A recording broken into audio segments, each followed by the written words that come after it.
En 30 ans, on en a fait du chemin.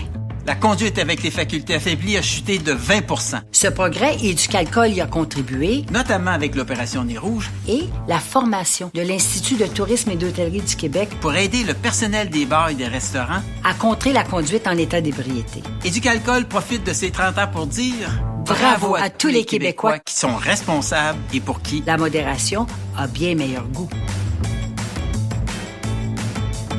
Il y a 30 ans et demi, 5 personnes qui étaient de l'industrie de l'alcool du Québec.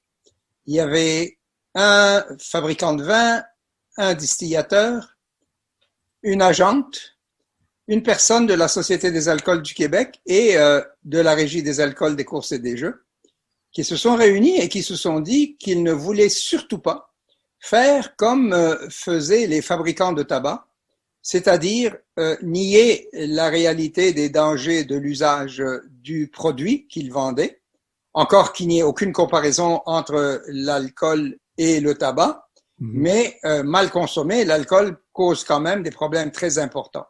Et ils ont décidé qu'il serait important de faire de l'éducation des consommateurs à l'usage de leurs produits. Et l'expression qu'ils utilisaient à l'époque consistait à dire tout fabricant a le devoir de donner à ses clients le mode d'emploi du produit qu'il vend et en matière d'alcool, le mode d'emploi du produit, ça s'appelle la modération.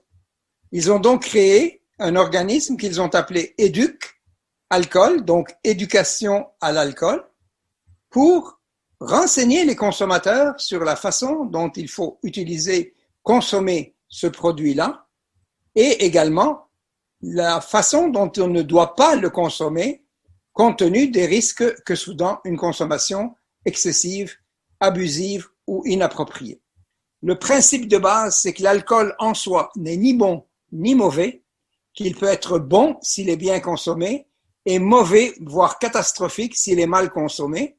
Et là, comment faire pour avoir des bons consommateurs plutôt que des gros consommateurs? On a commencé par le commencement. D'abord, 3 très grands principes de base. Le premier, c'est de ne pas traiter les Québécois en les infantilisant ou comme s'ils étaient des êtres débiles et donc s'adresser à l'intelligence des gens. Ça a été le premier élément. Le second élément, ça a été de ne pas faire du mode d'emploi de l'alcool, qui est la modération, une punition, mais une condition du plaisir. D'ailleurs, ça s'inscrit dans le développement de ce que nous avons appelé la culture du goût. Autrement dit, quand on a acheté de la SAQ pour $1, le slogan qui lui appartenait, d'ailleurs c'est le deal du siècle si vous me passez l'expression, parce que ce slogan-là est devenu un proverbe au Québec aujourd'hui, d'abord à cause de ses racines à la SAQ, mais surtout depuis que nous, on en a fait le grand leitmotiv de notre action, la modération a bien meilleur goût. Ce n'est pas une punition, c'est une condition du plaisir. Et donc ça c'est ce deuxième élément. Et le troisième élément, c'est de nous baser rigoureusement sur ce que la science dit et par conséquent, ni banaliser, ni diaboliser l'alcool, mais dire la vérité et ne pas suivre une certaine approche qui consiste à dire les consommateurs sont pas intelligents, si tu leur dis un verre, ils vont comprendre qu'ils peuvent en prendre 5. Nous, on s'est dit non, si on dit 1, c'est 1, si on dit 2, c'est 2, on va leur dire la vérité et après ça, on considère que le travail de prévention que nous faisons ne doit pas se limiter strictement à faire des mises en garde sur les dangers, mais aussi à promouvoir une vision de la consommation d'alcool, une vision qui est conviviale, qui est, oui, liée à la modération, qui, oui, dans certains cas, recommande l'abstinence, par exemple, quand on est une femme enceinte, ou quand on conduit un avion, ou quand on est un chirurgien et qu'on va opérer dans la demi-heure qui suit. Mais dire aussi que, oui, il peut y avoir du bonheur et du plaisir dans la consommation d'alcool, pourvu qu'elle soit faite de manière équilibrée, modérée, responsable. 3 chiffres qui ont été mis vraiment en valeur. Les jeunes Québécois commencent à consommer de l'alcool de plus en plus tard, enfin, de plus en plus tard dans la vie, pas dans la soirée, Oui. on s'entend. Ensuite, la conduite avec les facultés affaiblies a baissé de 40%. Et enfin, c'est au Québec de tout le Canada où il y a le plus bas taux de dépendance à l'alcool. Il n'y a que 2,7% des Québécois qui sont dépendants à l'alcool. Vous allez me dire, c'est 2,7 de trop, on en convient tout de suite, mais c'est quand même le meilleur bilan de tout le pays dans ce domaine-là. Et enfin, et ce dernier élément est dû uniquement, strictement et exclusivement à Éducalcool, les Québécois sont 3 fois plus nombreux que les autres Canadiens à connaître les niveaux de consommation d'alcool à faible risque. Et la seule différence entre le Québec et le reste du Canada sur ce sujet, c'est qu'au Québec, Éducalcool a fait pendant 9 ans des campagnes systématiques pour leur expliquer que la modération a bien meilleur goût et que la modération, ça veut dire 2 verres pour les femmes, 3 pour les hommes, pas plus que 10 par semaine pour les femmes et 15 pour les hommes, et on ne boit pas tous les jours. Il faut au moins une journée d'abstinence par semaine, sinon 2. Et de cette manière-là, on réduit considérablement les risques liés à la consommation et on profite du plaisir et de la convivialité que procure l'alcool. Nous, on est prêts, et c'est ce qu'on a fait, à donner des coups de main à tous les organismes qui souhaitent profiter de notre expérience. Je dis pas de notre compétence, je dis au moins de notre expérience. Parce que un organisme qui s'appelle Vin et Société en France, effectivement, s'est inspiré d'Éducalcool et s'appelait au départ Éducalcool France. L'alcool est un modèle, un exemple, et on a offert on est un organisme non but lucratif, donc à but non lucratif, donc on ne vend pas nos services, on donne des coups de pouce à tous ceux qui nous en demandent. Le Canada anglais ne cesse de nous dire on doit faire comme vous, on doit faire comme vous, mais, et là je vais être extrêmement franc et vous dire la vérité, à partir du moment où la Société des alcools ou l'industrie de l'alcool décide de confier à un organisme sans but lucratif comme le nôtre la responsabilité de faire de l'éducation, ça veut dire que cet organisme doit être indépendant comme nous le sommes. Or, dans le Canada anglais, on n'a pas la même mentalité que nous et ils veulent garder la main haute et la main mise sur le message qui va être livré. Or, le risque, entre guillemets, si on appelle ça un risque, mais moi je trouve pas que c'est un risque du tout, que les membres d'Éducalcool ont pris en disant on va confier le travail de prévention et d'éducation à un organisme indépendant, c'est que des fois on dise ben ici c'est dangereux de consommer de l'alcool et c'est correct et ils doivent accepter ça. Et ils doivent ne pas revendiquer le contrôle du message. Le contrôle du message, c'est la science qui le dicte. Ce ne sont pas les intérêts de l'industrie. Alors, bien sûr, Éducalcool n'est pas un ennemi de l'alcool. Il est un ennemi de l'abus d'alcool et il met en garde contre les méfaits de l'abus. Mais on n'est pas un organisme prohibitionniste. On n'est pas des ayatollahs de l'alcool. On n'est pas on n'est pas dans le faites ceci, faites cela, dans la moralisation.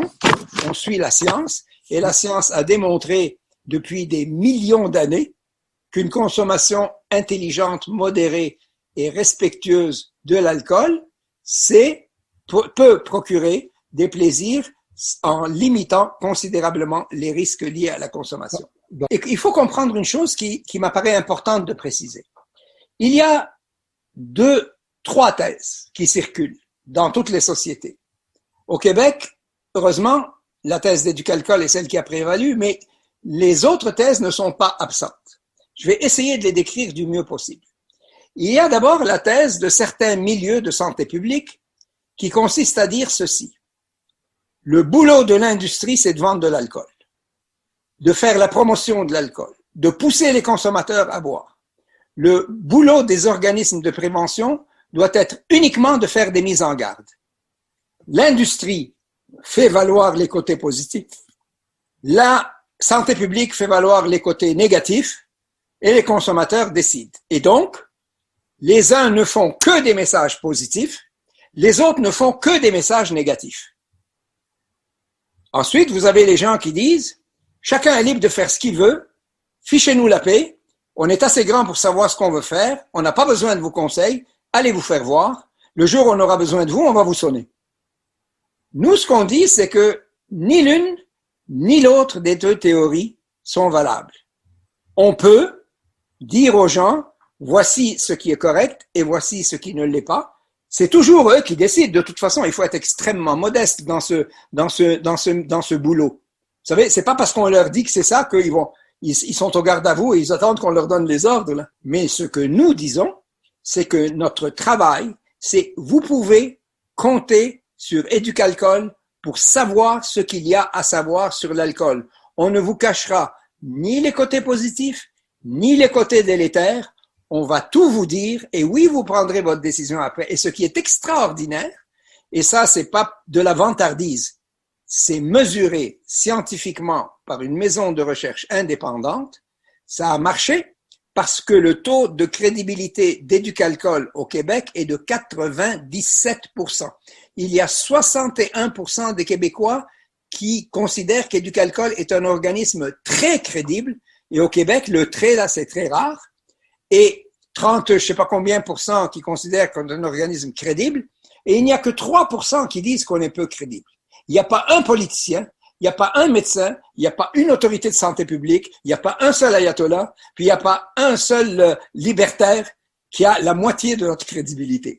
Alors, cette crédibilité-là, bien sûr, elle est prêtée, hein. On ne la considère pas comme étant acquise, mais on dit que la démarche que nous avons suivie est une démarche qui nous a gagné le respect et la crédibilité de nos concitoyens, et on va continuer à agir de la sorte. Et pas que de nos concitoyens d'ailleurs, parce que c'est très amusant.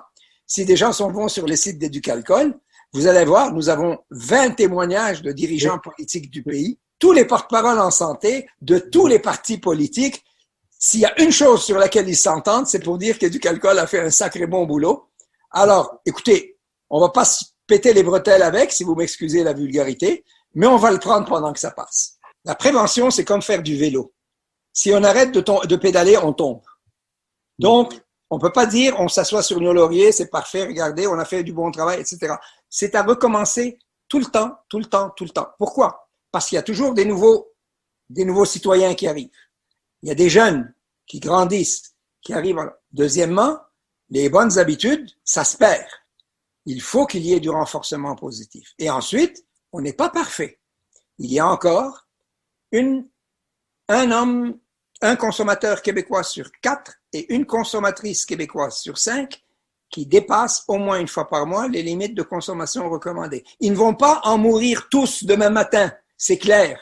Simplement, ils prennent davantage de risques. Et donc, un de nos grands mandats, c'est d'essayer d'augmenter le plus possible les consommateurs qui respectent systématiquement les limites recommandées. Le message est simple, ne buvez pas comme si c'était le dernier jour de votre vie que vous avez accès à l'alcool. Ne vous inquiétez pas, les magasins de la SAQ et les épiceries ne vont pas toutes fermer demain matin, il y en aura d'autres. Ensuite, il y aura d'autres occasions, on boit lentement, on boit pour le plaisir et on ne boit pas trop. Et l'autre aspect qui est important, c'est la conduite avec les facultés affaiblies. Chaque accident on peut éviter chacun de ces accidents. Chaque accident est de trop. Donc, nous, ce qu'on va dire, c'est que oui, on est descendu de 50 à 30%, mais on peut certainement descendre ça à 15 et même à 10%. On n'arrivera jamais à zéro. Il n'y a pas de société parfaite. Mais il reste encore un peu de chemin à faire. Pour ça, on va avoir besoin de l'aide de l'État. Parce qu'il y a 2 déterminants majeurs qui ne dépendent pas de nous. Nous, on peut se tuer, soutenir l'Institut de tourisme et d'hôtellerie du Québec, qui a créé le cours Action-Service pour aider les serveurs des établissements licenciés à gérer les clients qui boivent trop et à les empêcher de trop boire.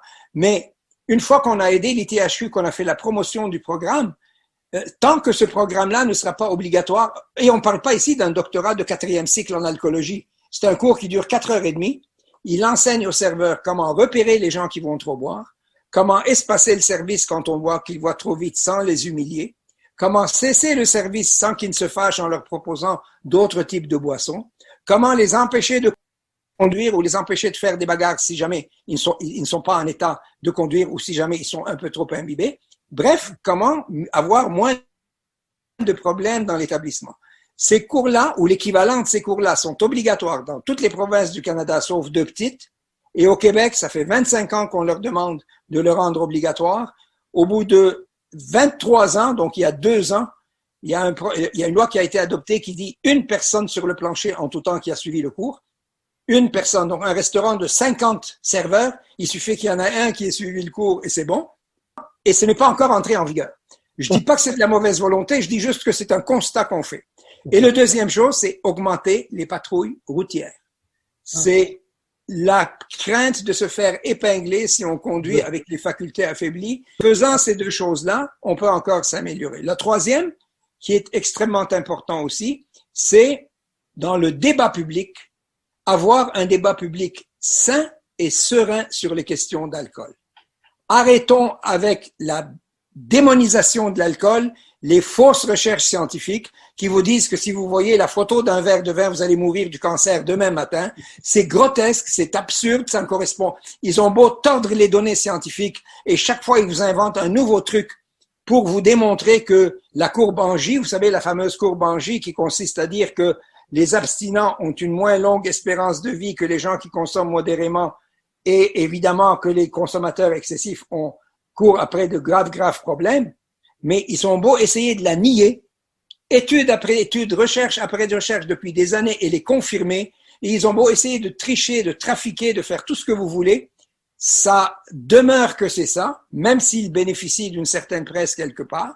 Et de l'autre côté, les gens qui banalisent l'alcool, qui disent « bof, il n'y a rien là ». Non, il y a quelque chose là, et c'est un produit dont le mésusage et l'abus causent vraiment des problèmes, et ce n'est pas être moralisateur que de dire aux gens « les amis, sachez que c'est le cas, après, faites ce que vous voulez, mais au moins, permettez-nous de vous le dire ». Merci encore au groupe de Beurre parce que depuis le tout début, vous étiez à nos côtés, vous nous avez appuyés, vous nous soutenez et on doit vous le dire, vous êtes une des raisons de notre succès aussi. Prenez-le, je vous envoie pas de facture pour ça. Cette année, nous soulignons 30 ans d'éducation et de prévention au Québec. La conduite avec facultés affaiblies est un domaine d'intervention primordial pour Éducalcool. S'il reste encore du chemin à faire, au Québec, la proportion d'accidents mortels dus à la conduite avec les facultés affaiblies a diminué de 20% en 3 décennies, passant de 50,3% à 30,3%. Par contre, 8% des conducteurs admettent avoir conduit avec une alcoolémie supérieure à la limite légale au moins une fois au cours de la dernière année. Tant et aussi longtemps que des vies seront en jeu, Éducalcool mettra tous les efforts nécessaires pour contribuer à réduire la conduite avec les facultés affaiblies. Afin de continuer à progresser au cours des prochaines décennies, le Québec a plus que jamais besoin d'Éducalcool. Éducalcool, la modération a bien meilleur goût.